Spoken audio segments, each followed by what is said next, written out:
Number 3, जिसका नाम है फ्रांसीसी क्रांति। आपको पता होगा फ्रांसीसी जो क्रांति है उसका थर्ड पार्ट है मैं लेके आपके लिए आया। आज जो है वह फ्रांस संवैधानिक राजतंत्र बन गया। कैसे बना कैसे नहीं बना पूरा अपन देख लेते हैं। नेशनल असेंबली ने 1791 बास्तिल का जो दुर्ग है उनको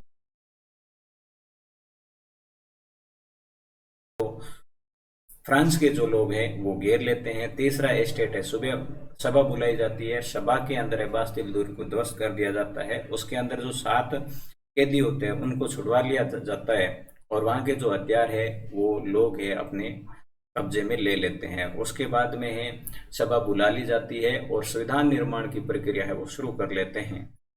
उसके आगे आज अपन देखेंगे। देखो ऐसा नहीं मैंने इतना ही पढ़ा है, 2 पार्ट पढ़ा लिए हैं इसी लेसन के, क्योंकि लेसन बड़ा है तो पार्ट बढ़ाने पड़ रहे हैं। 2 पार्ट आपको बना लिए, वो आप जरूर देखना, तभी है पूरा सीक्वेंस में आप है पढ़ पाओगे। देख लिया है तो आपको थैंक यू। इसका मुख्य उद्देश्य था कि सम्राट की शक्तियों को सीमित करना, मतलब सम्राट जो है उनके पास में सभी शक्तियां सम्राट के पास में थी, तो संविधान जो बनाया जाएगा उसके अंदर है सम्राट की जो भी शक्ति होगी वो सीमित कर दी जाएगी, लिमिटेड कर दी जाएगी। वो जैसा चाहे वैसा नहीं कर पाएगा। एक व्यक्ति के हाथ में केंद्रीकृत होने के बजाय अब इन शक्तियों की विभिन्न संस्थाओं विधायिका, कार्यपालिका, न्यायपालिका में विभाजित एवं हस्तांतरित कर दिया गया। इस प्रकार फ्रांस में संवैधानिक राजतंत्र की नींव पड़ गई। कब पड़ गई भैया? 1791 में। अब चित्र अपन देख लेते हैं। चित्र के अंदर बखूबी आपको समझा रखा है और मैं आपको उनसे भी बेहतर समझा देता हूं। चलो, सबसे पहले यहाँ पर आपके दे रखा है कार्यपालिका। कार्यपालिका का प्रमुख जो है, फिर इसके नीचे आपको सॉरी यहाँ न्यायपालिका है, फिर कार्यपालिका है और फिर विधायिका है। ये क्या होती है? न्यायपालिका तो अपन कह सकते हैं कोर्ट ना, न्यायालय कह सकते हैं। न्यायपालिका का काम है न्याय करना। कार्यपालिका कार्यपालिका का जो काम है वो है कार्य, जो भी नियम बनाया गया उसको लागू करना। और विधायिका का काम है नियम को बनाना। अब ये किस प्रकार से की जाती है? तो सबसे पहले तो है निष्क्रिय जो लोग थे, थर्ड स्टेट था, मताधिकार प्राप्त नहीं था उनको, थर्ड स्टेट को नहीं था, आप सभी को पता होना चाहिए। लगभग 30 लाख पुरुषों, महिलाओं, बच्चों और 25 वर्ष से कम उम्र के व्यक्तियों को मताधिकार प्राप्त नहीं था।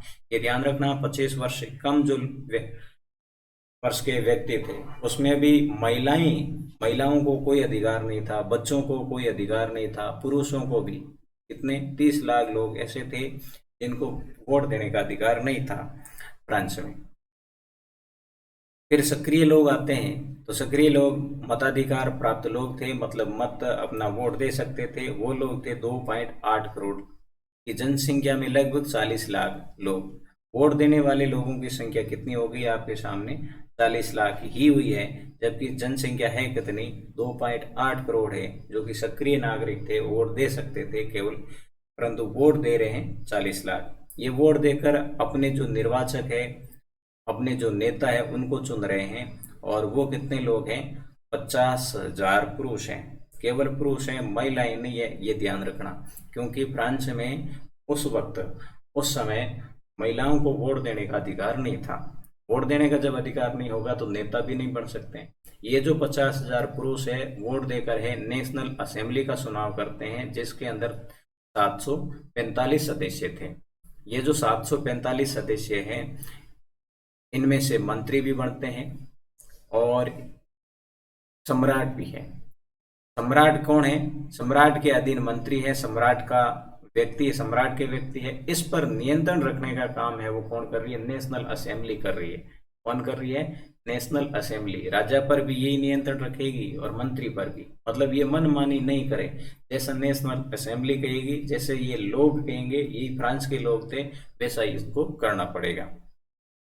और जो न्यायाधीश है इनको भी, ये जो 40 लाख लोग हैं जिसको जो वोट दे सकते हैं वही न्यायाधीश को चुनेंगे। ये थी इनकी न्याय व्यवस्था। अब चलते हैं आगे।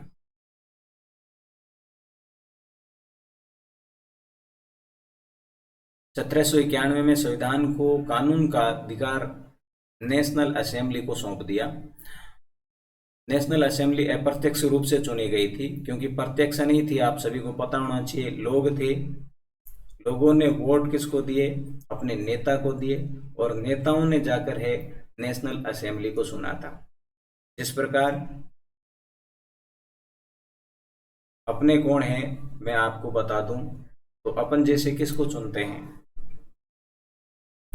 मान लेते हैं राष्ट्रपति, सीधा इनसे समझ में अच्छा आएगा, या फिर मुख्यमंत्री देख लेते हैं, मुख्यमंत्री है। वैसे मुख्यमंत्री कोई वोट नहीं दिया जाता है, राष्ट्रपति को देखें। राष्ट्रपति के लिए देखो, लोग है एमपी चुनते हैं, और फिर एमपी जो है ना और एमएलए जो है वो वोट है किसको देते हैं? एक व्यक्ति को देगा जिनको है वो राष्ट्रपति बनाना चाह रहे हैं। तो लोगों ने तो एमपी और एमएलए को चुना है, और एमपी और एमएलए जाकर किन को चुन रहे हैं? राष्ट्रपति को चुन रहे हैं। सर्वप्रथम नागरिक एक निर्वाचन समूह का चुनाव करते थे, जो पुनः असेंबली का सदस्यों को चुनते थे। सभी नागरिकों को मत देने का अधिकार नहीं था। 25 वर्ष से अधिक उम्र वाले केवल ऐसे पुरुष को ही सक्रिय नागरिक जिन्हें मत देने का अधिकार था का दर्जा दिया गया था, जो कम से कम 3 दिन की मजदूरी के बराबर कर चुकाते हो। अब ध्यान रखो, वोट कौन दे सकते थे? ऐसे पुरुष जो सक्रिय हैं। सक्रिय कौन थे? जो 3 दिन की मजदूरी के बराबर कर चुकाते हो। 3 दिन की कितनी दाढ़ी होती है? 3 दिन की जो मजदूरी है उनके जितनी होती है। मान लो कि एक दिन के 100 रुपए हैं और 3 दिनों के कितने? 300 रुपए। 300 रुपए से ज्यादा कर देने वाले जो भी लोग थे उनको ही वोट देने का अधिकार था। मतलब क्या देते हो? वो टैक्स देते हो, टैक्स देने वालों को ही था। शेष पुरुषों और महिलाओं को निष्क्रिय नागरिक के रूप में वर्गीकृत किया गया था। निर्वाचक की योग्यता प्राप्त करने और असेंबली का सदस्य होने के लिए लोगों को करदाताओं की उच्चतम श्रेणी में होना जरूरी था। अब इसके आगे जो है बहुत ही शानदार है, आपके सामने दे रखा है। यहाँ पर यह जो चित्र है एक प्रतीक है, डिक्लेरेशन है, जिसके बारे में आगे आपके कंप्लीट चित्र अलग अलग देके समझाया गया है। संविधान के अंदर पुरुष नागरिक अधिकार घोषणा पत्र के साथ शुरू हुआ था। जो संविधान है ना, पुरुष और नागरिक अधिकार घोषणा पत्र, फ्रांस का जो संविधान है उनकी शुरुआत कहाँ से होती है? पुरुष और नागरिकों को अधिकार कौन कौन से उनका घोषणा पत्र है उनसे शुरुआत होती है। जीवन के अधिकार, अभिव्यक्ति की स्वतंत्रता, मतलब हर एक व्यक्ति है स्वतंत्र रूप से जी सकता है। हर एक को विचार अभिव्यक्ति, मतलब अपने जो विचार प्रकट करने की स्वतंत्रता है। यदि बुरा है तो बुरा कहने की उसको आजादी है। नैसर्गिक अपरिहार्य अधिकार के रूप में स्थापित किया गया, अर्थात ये अधिकार प्रत्येक व्यक्ति को जन्मना प्राप्त थे। मतलब जो फ्रांस के अंदर जन्म लेगा उनको सभी अधिकार दिए गए। इन अधिकारों को छीना नहीं जा सकता था। राज्य का ये कर्तव्य माना गया कि वे प्रत्येक नागरिक के नैसर्गिक अधिकारों की क्या करें? रक्षा करें। पुरुष नागरिक अधिकार घोषणा पत्र था, उसके अंदर क्या था? तो आदमी स्वतंत्र पैदा होता है, स्वतंत्र रहते हुए उनके अधिकार समान होते हैं। भाई जैसे स्वतंत्र पैदा, ऐसा है कि नहीं है कि जब पैदा होता है उस टाइम तलवार लेके पास में खड़े रहते हैं। कोई स्वतंत्र पैदा होता है, स्वतंत्र रूप से ही वो जीना चाहिए। हर एक राजनीतिक संगठन का लक्ष्य आदमी के नैसर्गिक एवं अहरणीय अधिकार को सुरक्षित रखना है। ये अधिकार थी स्वतंत्रता, मतलब हर एक स्वतंत्र है। हर एक को धन रखने की स्वतंत्रता, धन रखने का अधिकार है। हर एक को सुरक्षा का अधिकार है, उस पर हर कोई है दावा नहीं बोल सकता, झगड़ा नहीं कर सकता है। शोषण के प्रतिरोध, मतलब कोई किसान वर्ग है तो उसका कोई शोषण नहीं करेगा, कोई दबाव देके काम नहीं करवाएगा। इस प्रकार के अधिकार है दिए गए। समग्र संप्रभुता का स्रोत राज्य में निहित है। कोई भी समूह या व्यक्ति ऐसा अनाधिकार प्रयोग नहीं करेगा जिसे जनता की सत्ता की स्वीकृति नहीं मिली हो।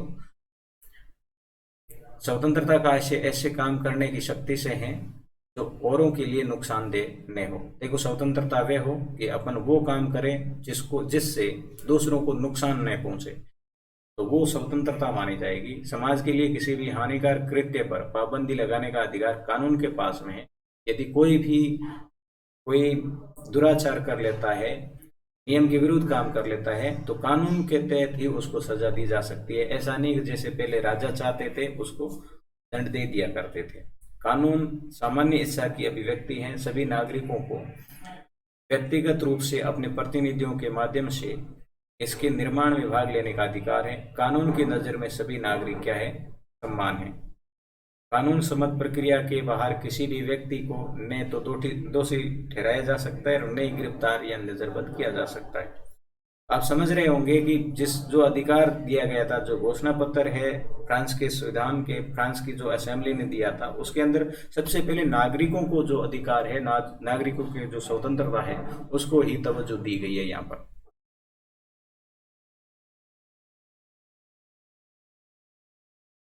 पर एक पत्रकार है जिसका नाम है जो पॉल मरा। ये आपके कोई ऐसा है नहीं, यहाँ पर है, इंपॉर्टेंट है। ये राजनीतिक प्रतीक है। ये जो जंजीर है, टूटी हुई जंजीर है, ये किसकी प्रतीक थी? आपके क्वेश्चन इस प्रकार से आएगा, टूटी हुई जंजीर किसकी प्रतीक थी? तो दासों को बांधने के लिए जंजीर का प्रयोग किया, तो प्रतीक किसकी थी? तो ये आजादी की प्रतीक थी। ये इतना याद रखना आपको, ना, टूटी हुई जंजीर आजादी की प्रतीक है। छड़ों की पर्सीदार गट्ठर जो है, ये बहुत सारे छड़ हैं और इसके आगे क्या लगी हुई है? पर्सी लगी हुई है। ये किसका प्रतीक थी? तो एकता का प्रतीक थी।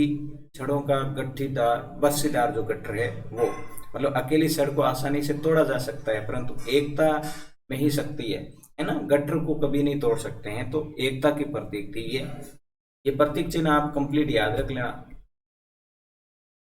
अब देखो त्रिभुज वाली आंख है ना, त्रिभुज के अंदर रोशनी बिखेरती जो आंख है वो है सर्वदर्शी आंख का ज्ञान प्रतीक है। सर्वदर्शी आंख का ज्ञान प्रतीक है। सूर्य की किरणें अज्ञान रूपी अंधेरे को मिटा सकती है, मतलब ये है ज्ञानता का प्रतीक है ना। किसका है? सर्वदर्शी ज्ञान, जो सब कुछ देख सकता है, सब कुछ देख सकता है, सर्वदर्शी ज्ञान। ये आंख हटा दो, सर्वदर्शी ज्ञान का प्रतीक थी ये क्या? त्रिभुज के अंदर वाली आंख। फिर राजदंड है, सही सत्ता का प्रतीक था। सही सत्ता का प्रतीक है वो क्या था? राजदंड था।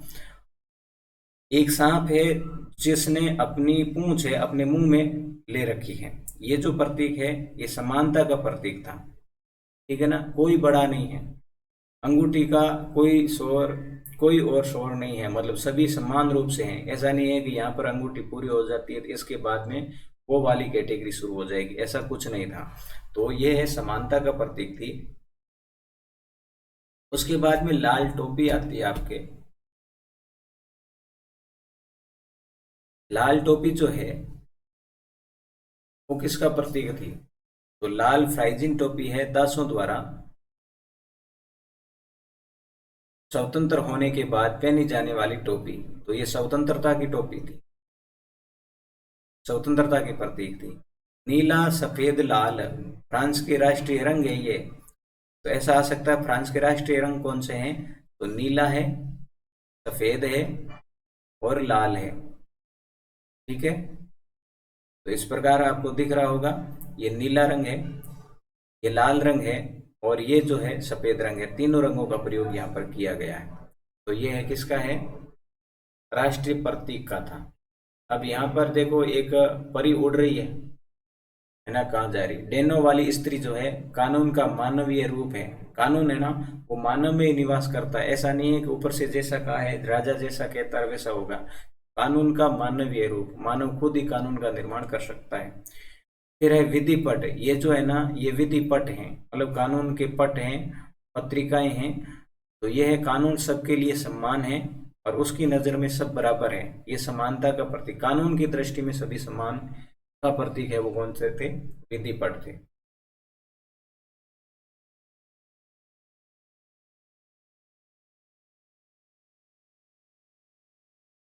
आगे क्या है? फ्रांस के राजतंत्र में का उन्मूलन और गणतंत्र। मेरे ख्याल से अभी तक 10 पेज पढ़े हैं और 10 पेजों को इतना अपन फास्टली नहीं पढ़ा सकते हैं। पर डे 3 पेज ही हो पाते हैं, 3 पेज क्योंकि समझाने में टाइम जाता है। तो ये मैं पार्ट नंबर 4 करूँगा। 5-6 पार्टों के अंदर ये लेसन आपका कंप्लीट होगा, परंतु समझाऊंगा आपको बड़ी आसानी से और अर्धवार्षिक तक आपको ये पूरी किताबें भी पढ़ा दूंगा, ऐसी कोशिश मैं करूंगा, क्योंकि पर डे एक आता है।